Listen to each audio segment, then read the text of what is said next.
నమస్తే, welcome to NSTV news. ముందుగా ముఖ్యాంశాలు.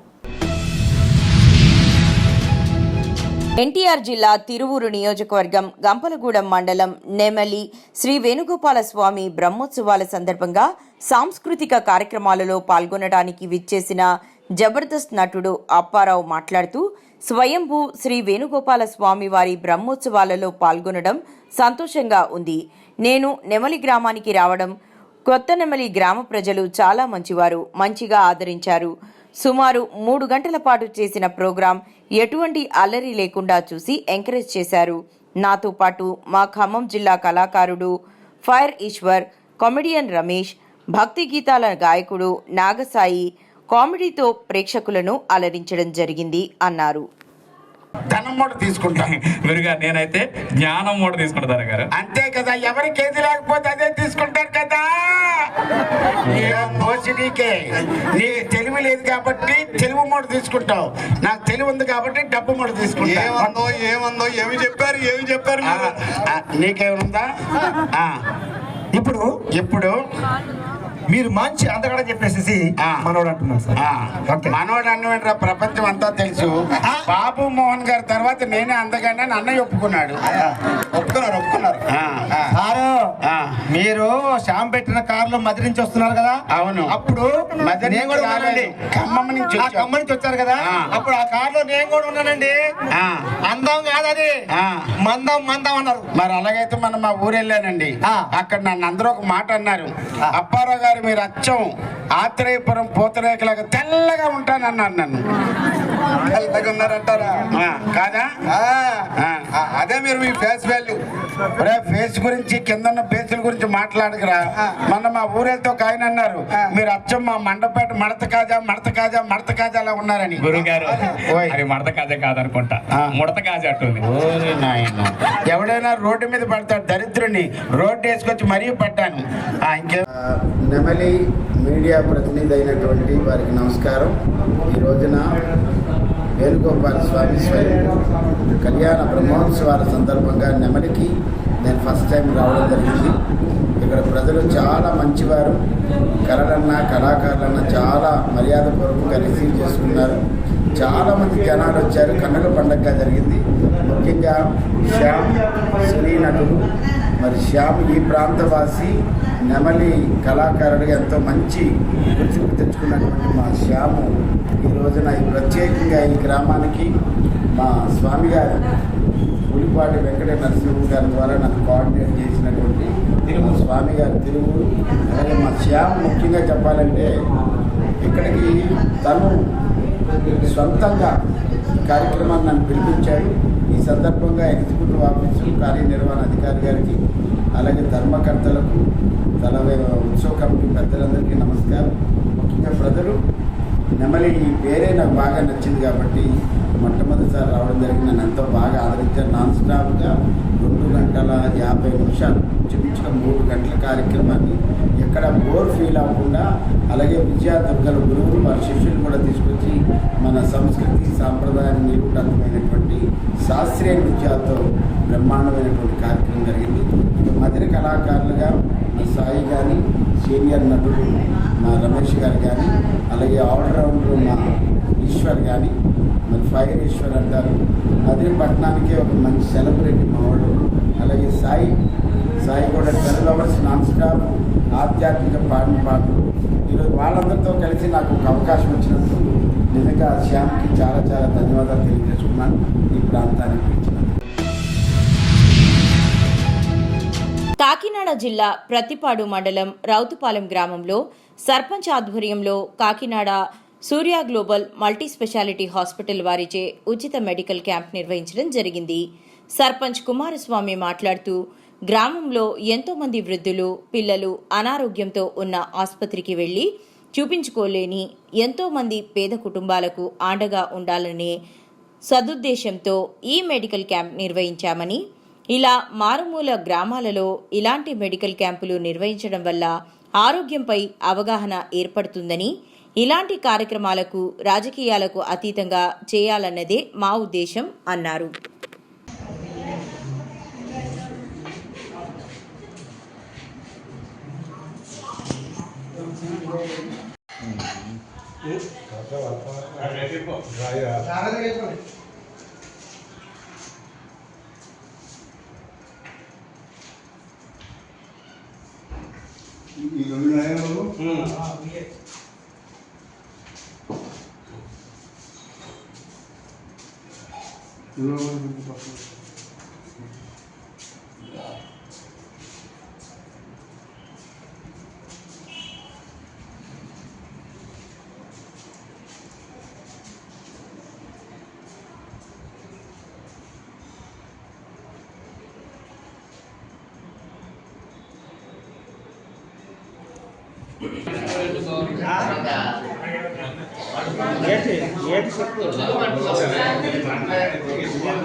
జమ్మలమడుగులోని నాగలకట్ట ఎస్సీ హాస్టల్లోని విద్యార్థిని మృతికి కారణమైన వారిపై చర్యలు తీసుకోవాలని సిపిఎం పార్టీ పట్టణ కార్యదర్శి జి యేసుదాస్, సిఐటియు పట్టణ కార్యదర్శి దాసరి విజయ్, ఎస్ఎఫ్ఐ పట్టణ కార్యదర్శి హరిబాబులు డిమాండ్ చేశారు. ఈ సందర్భంగా వారు స్థానిక కాంబెల్ ఆసుపత్రిలో చికిత్స పొందుతూ మృతి చెందిన అక్షయ అనే విద్యార్థినికి న్యాయం చేయాలని డిమాండ్ చేశారు.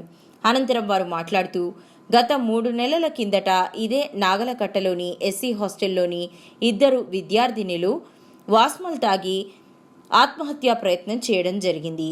అప్పుడు ప్రభుత్వ అధికారులు హాస్టల్లో ఉన్నటువంటి వార్డెన్ పైన గానీ, హాస్టల్ సిబ్బంది పైన గానీ ఎలాంటి చర్యలు తీసుకున్నారో తెలియడం లేదు అన్నారు.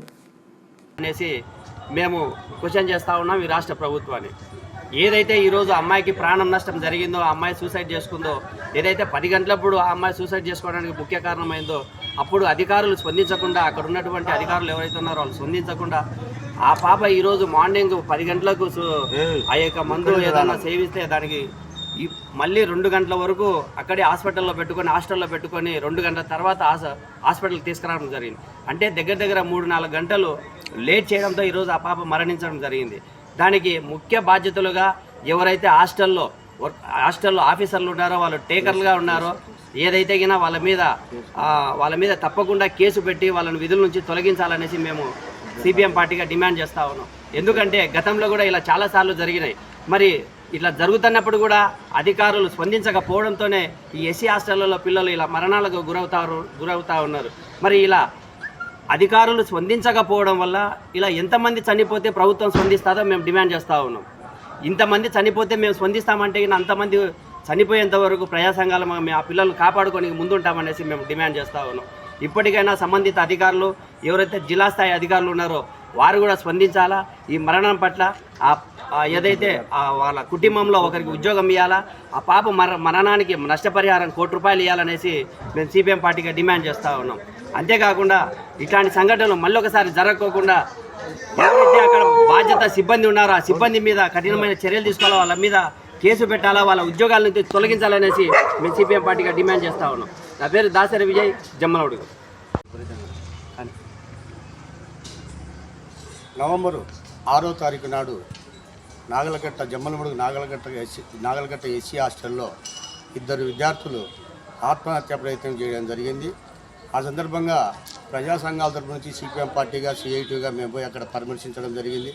కానీ అక్కడ ఉన్నటువంటి వార్డను నిర్లక్ష్యం అనే సమాధానం చెప్పడంతో పాటు సిబ్బంది కూడా వార్డన్కు ఒత్తాసు పలుకుతున్నారనేది ఆ రోజే గ్రహించాము. కానీ అది ఏఎస్ఓడబ్ల్యూ గారి దృష్టికి తీసుకుపోవడం జరిగింది. కానీ ప్రభుత్వ అధికారులు ఏమాత్రం కూడా ఆ ఇద్దరి ప్రాణాలను లెక్క చేయకోకుండా ఇది ఎంతటి ప్రాణముపా అనేటువంటి ధోరణిలో ఆ రోజు వ్యవహరించినారు. ఆమెను వెంటనే సస్పెండ్ చేయకోకుండా, అక్కడ ఉన్నటువంటి సిబ్బందిని ట్రాన్స్ఫర్ చేయకోకుండా తిరిగి వారినే ఏదో తూతూ మంత్రంగా 2 నెలల పాటు అక్కడ ఏదో సస్పెండ్ చేయడం జరిగింది. మళ్ళీ వాళ్ళు అదే హాస్టల్లో విధుల్లోకి తీసుకోవడం జరిగింది. ఆ రోజే చెప్పాము వారిని ట్రాన్స్ఫర్ చేయమని. ఆమె హ్యాండిక్యాప్ట్, అక్కడ సరైనటువంటి పొజిషన్లో ఆమె ఉద్యోగరీత్యా లేదని చెప్పడం జరిగింది. కానీ ఏఎస్ఓడబ్ల్యూ గారు కానీ అక్కడ ఉన్నటువంటి జిల్లా అధికారులు కానీ ఏమాత్రం చొరవ చూపకపోగా ఈరోజు మరో విద్యార్థిని బలి కావాల్సిన అవసరం వచ్చింది. ఆ విద్యార్థి కుటుంబంలో ఒక ఉద్యోగం ఇచ్చి ఆ విద్యార్థి కుటుంబానికి ₹1 నష్టపరిహారం చెల్లించని పక్షంలో సిపిఎం పార్టీగా మరి ఈ జమ్మలమడుగు నియోజకవర్గంలో జిల్లా వ్యాప్తంగా ఉన్నటువంటి ఎస్సీ హాస్టల్ విద్యార్థులందరినీ కలుపుకొని మరో ఎస్సీ విద్యార్థి మరణానికి మరి వార్డన్లు కానీ అక్కడ సిబ్బంది కానీ కారకులు కాకుండా ప్రతినిత్యము మళ్ళా అక్కడ విజిట్ జరపాలని చెప్పి ఈ రాష్ట్ర ప్రభుత్వం కూడా ఒక దిక్కున జీవోను అమలు చేస్తామని చెప్తుంది. కానీ ఈ రాష్ట్ర ప్రభుత్వం జీవో అమలు చేయలేదు. కానీ మనం అక్కడ ఉన్నటువంటి హాస్టల్ సిబ్బంది కానీ హాస్టల్ వార్డర్లు కానీ నిర్లక్ష్య ధోరణితో పిల్లల ప్రాణాలు లెక్కలేని స్థితిలో వాళ్ళు ఆలోచించడం జరుగుతుంది. కనుక తక్షణమే ఆ కుటుంబంలో ఒక ఉద్యోగం ఇచ్చి ₹1 వాళ్ళకి నష్టపరిహారం చెల్లించి తక్షణమే ఇవ్వాలని చెప్పి సిపిఎం పార్టీగా మేము డిమాండ్ చేస్తున్నాం. మరి అట్లా చేయని పక్షంలో మరి ఈ రాష్ట్ర ప్రభుత్వానికి అర్థమయ్యేలాగా జిల్లా వ్యాప్తంగా ఎస్సీ హాస్టల్ విద్యార్థులను కలుపుకొని ఈ రాష్ట్ర ప్రభుత్వానికి కల్పింపగలిగేలాగా ఆందోళన చేపట్టక తప్పదని చెప్పి మేము హెచ్చరిస్తున్నాం. నా పేరు గోపాల్ దాస్ చేస్దార్, సిపిఎం పార్టీ జమ్మోడు సెక్రటరీ. జనసేన 12వ ఆవిర్భావ సభకు జయకేతనం సభగా నామకరణం చేశారు. ప్రాంగణ ముఖద్వారాలకు డొక్కా సీతమ్మ ముఖద్వారం, రావు సూర్యారావు బహదూర్ ముఖద్వారంలుగా నామకరణం చేశారు. పార్టీ ఆవిర్భావ సభలో జనసేన అధ్యక్షులు పిఠాపురం ఎమ్మెల్యే రాష్ట్ర ఉప ముఖ్యమంత్రి పవన్ కళ్యాణ్ మాట్లాడుతూ ఒక్కడినే పార్టీని స్థాపించినప్పుడు ఎన్నో అవమానాలను ఎదుర్కొన్నానని, తొడలు కొట్టారని, మీసాలు మెలేశారని, జబ్బలు చరిచారని, వాటన్నిటినీ తట్టుకుని నిలబడ్డానని, వీర మహిళలను ఇబ్బంది పెట్టారని, గొంతెత్తేది జన సైనికులపై కేసులు పెట్టారని, అసెంబ్లీ గేట్లు కూడా తాకనివ్వని ఛాలెంజ్ చేశారని అన్నారు. వాటన్నిటినీ తట్టుకుని అవమానాలు భరించి ఒక్కడినే పోరాటం చేశానని, నిలబడ్డానని, 100% స్ట్రైక్ రేట్తో 21 ఎమ్మెల్యేలు 2 ఎంపీలను గెలిపించుకోవడం జరిగిందన్నారు. 40 సంవత్సరాల టీడీపీని నిలబెట్టామని, కేంద్రంలో ఎన్డీఏను నిలబెట్టానన్నారు.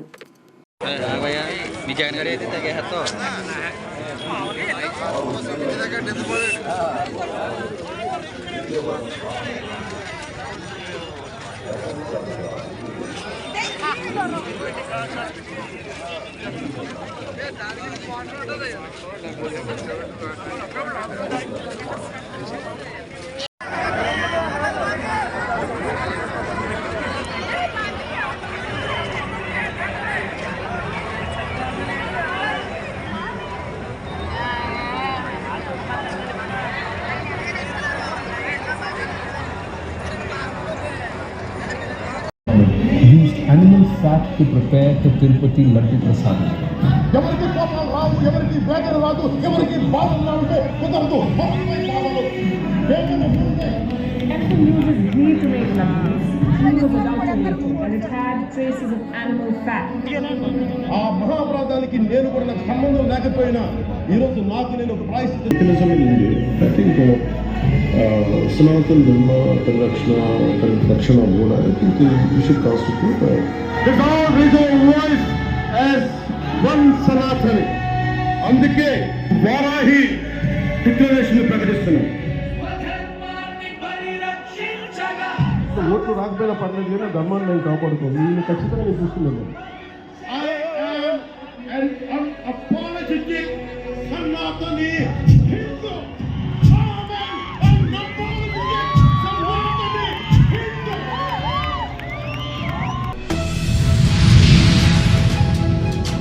కడప జిల్లా జమ్మలమడుగు నియోజకవర్గం మైలవరం మండలం దొగ్గనపల్లి గ్రామంలో గత వారం ఆత్మహత్య చేసుకున్న మిరప రైతు చీపాటి మోషా కుటుంబ సభ్యులను కడప ఎంపీ అవినాష్ రెడ్డి మరియు ఎమ్మెల్సీ రామసుబ్బారెడ్డిలు పరామర్శించారు.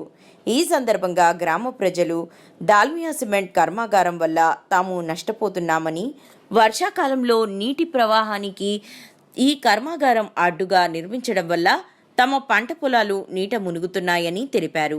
అంతేకాకుండా ఈ కర్మాగారం నుండి వెలువడే వ్యర్థాలు పంట పొలాలపై బూడిద దుమ్ముపడి పంటలు దెబ్బతింటున్నాయని, మిరపకాయల నాణ్యత కూడా తగ్గుతోందని, దీనితో పంటను ఎవరూ కొనడం లేదని ఎంపీ ముందు తమ గోడును వెళ్లబోసుకున్నారు.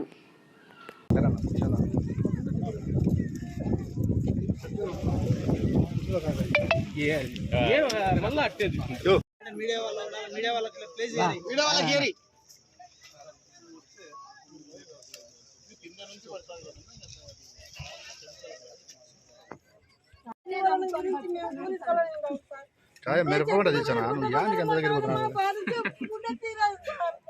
ఈ రోజులో మాకు ఇంత కట్టేసింది సార్. మా నాన్న మా అమ్మ మేమైతే మా పిల్లలు బతికేంత లేదు సార్. ఈ ఊర్లో మాకు నీళ్లు ఉండే వస్తాయి సార్, మాకు తుమ్ము వస్తాయి సార్. అన్ని వలన మేము స్టేట్ అయిపోయినా సార్. మేమైతే మా బతుకు నీళ్లు సార్.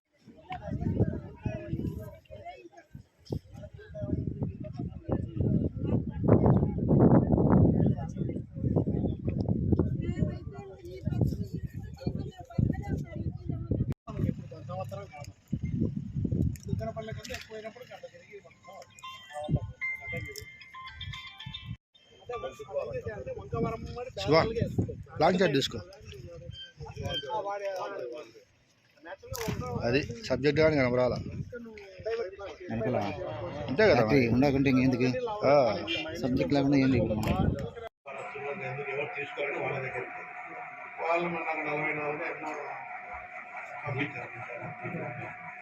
ఆ రోజే ఫోన్ చేశారు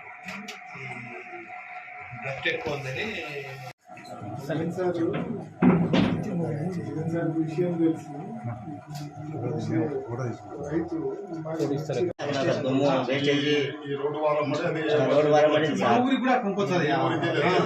అసలు మాకు స్మెల్తో అందరూ ఉన్నారు కదా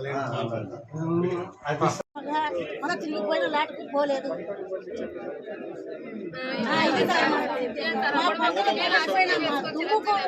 వాసనకు కట్టలేకన్నా సార్. నాకుండే చిన్నపిల్లలు సార్. ఈ రోజు కాంపౌండ్ వాళ్ళు కూడా పడిపోయింది, అయినా కానీ వాళ్ళు దాన్ని అట్నే రీబిల్డ్ చేసుకుంటా ఉన్నారు. మేము ఎన్నిసార్లు చెప్పినా కానీ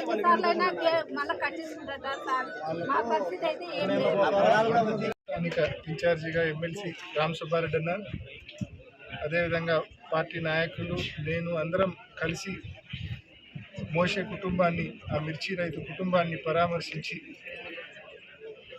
జగన్మోహన్ రెడ్డి గారు మా పార్టీ అధ్యక్షులు ఆ కుటుంబానికి ప్రకటించిన సాయం అందించడం జరిగింది. ముఖ్యంగా ఈ మిర్చి రైతు మరి దీనగాథ ఒకసారి మనం చూస్తే, ఈ రైతు చనిపోవడానికి ప్రధానమైన కారణాలు రెండు. ఒకటి కాలుష్యం కారణంగా, అదేవిధంగా ముంపు కారణంగా ఈ గ్రామము గడిచిన 10-12 సంవత్సరాలుగా ఇబ్బంది పడుతూ ఉంది. కోర్టును ఆశ్రయించినారు, కోర్టు కూడా వీళ్ళకు అనుకూలంగా తీర్పిచ్చింది. జగనన్న ప్రభుత్వంలో ఈ గ్రామం ఏ రకంగా ముంపు వలన, కాలుష్యం వలన నష్టపోతూ ఉందో ఒక రిపోర్టు కూడా ఇవ్వడం జరిగింది. ఆ రిపోర్టును బేస్ చేసుకొని లోకాయుక్తలో ఈ గ్రామానికి సంబంధించి పూర్తి న్యాయం జరిగిన తర్వాతనే కాలుష్యానికి సంబంధించి కావచ్చు, ముంపుకు సంబంధించి కావచ్చు, ఏదైతే దాల్మియా యాజమాన్యం వలన, దాల్మియా సిమెంట్ పరిశ్రమ వలన దుగ్గనపల్లె గ్రామం నష్టపోతూ ఉందో ఆ నష్టానికి సంబంధించిన పూర్తి అంచనాలు చేసి ఆ గ్రామాన్ని, ఆ గ్రామ ప్రజానీకాన్ని, రైతులను అన్ని రకాలుగా ఆదుకున్న తర్వాతనే ఫర్దర్ మరి పబ్లిక్ హియరింగ్ అయినా మరొకటైనా ఆ తర్వాతనే ఎక్స్పాన్షన్కి పోమని చెప్పి లోకాయుక్త తీర్పు కూడా ఉంది. మరి అయినప్పటికీ ఇవన్నీ కూడా విస్మరించి ఈ ప్రభుత్వం మార్చి 27వ తారీఖున పబ్లిక్ హియరింగ్ అనౌన్స్ చేయడం జరిగింది, డేట్ ఫిక్స్ చేయడం జరిగింది. ఈ ప్రభుత్వాన్ని గట్టిగా డిమాండ్ చేస్తూ ఉన్నాం. ఒకవైపు జ్యుడిషియరీ పరంగా లోకాయుక్త తీర్పు ఉంది. ఈ గ్రామానికి సంబంధించిన ప్రజల సమస్యలు పూర్తిగా పరిష్కరించిన తరువాతనే ఈ గ్రామాన్ని పూర్తిగా రీలొకేట్ చేసి దాదాపు 400 ఎకరాల పట్టా భూమికి సంబంధించి ఏ ఒక్క సంవత్సరం కూడా సాగు చేయలేని పరిస్థితి. ఒకవేళ సాగు చేస్తే ఈ సంవత్సరం సాగు చేసినారు, మొత్తం దుమ్ము వలన, కాలుష్యం వలన, దుమ్ము వలన దిగుబడి తక్కువ. ఆ వచ్చిన దిగుబడి కూడా గిట్టుబాటు ధర రావడం లేదు. ఇవాళ మోసే చనిపోయిన మిర్చి రైతుకు సంబంధించి చూస్తే దిగుబడి పూర్తిగా తగ్గింది. 6 ఎకరాల మిర్చి సాగు చేసినాడు, తక్కువ దిగుబడి వచ్చింది ఒకటి. రెండోది నాణ్యత తక్కువ, ఎందుకంటే ఈ కాలుష్యం వలన, దుమ్ము వలన నాణ్యత తగ్గి కేవలం కేజీ 60 రూపాయలకు 65 రూపాయలకు అడిగే పరిస్థితి మార్కెట్లో, గుంటూరు మార్కెట్లో. మామూలుగానే గిట్టుబాటు ధరలు తక్కువ ఉన్నాయి, దానికి తోడు కాలుష్యము, దుమ్ము అన్న కారణం చూపించి 60-65 రూపాయలు కేజీకి ఇస్తామని చెప్తే ఆ రైతు ఇంక ఏం చేయాలో తట్టుకోలేక 43 క్వింటాలు ఉన్నాయి తనకు వచ్చిన దిగుబడి. 6 ఎకరాలకు కానీ వచ్చిన దిగుబడి అంతే. ఆ వచ్చి ప్లస్ మళ్ళీ పక్కన 1-2 ఎకరాలు కౌలుకు చేసినారు. సో ఇదంతా మొత్తం వచ్చిన దిగుబడి 43 క్వింటాలు. అది కాస్త కేజీ 65 రూపాయలు 60 రూపాయలకు గుంటూరు మార్కెట్లో అడగడం వల్ల దుమ్ము ఉందని కారణం చూపించి ఇంకా అతను ఏం చేయాలో దిక్కుదోచని పరిస్థితుల్లో, తెచ్చిన అప్పులు ఎలా కట్టాలి ఇంకా దిక్కుదోచని పరిస్థితుల్లో ఆత్మహత్య చేసుకోవడం జరిగింది. నిజంగా ఈ రైతు ఆత్మహత్య అనేది ప్యూర్లీ బేస్డ్ ఆన్ 2 రీజన్స్. ఒకటి వీళ్ళ కాలుష్యము ముంపు కారణమైతే, మరొకటి గిట్టుబాటు ధర.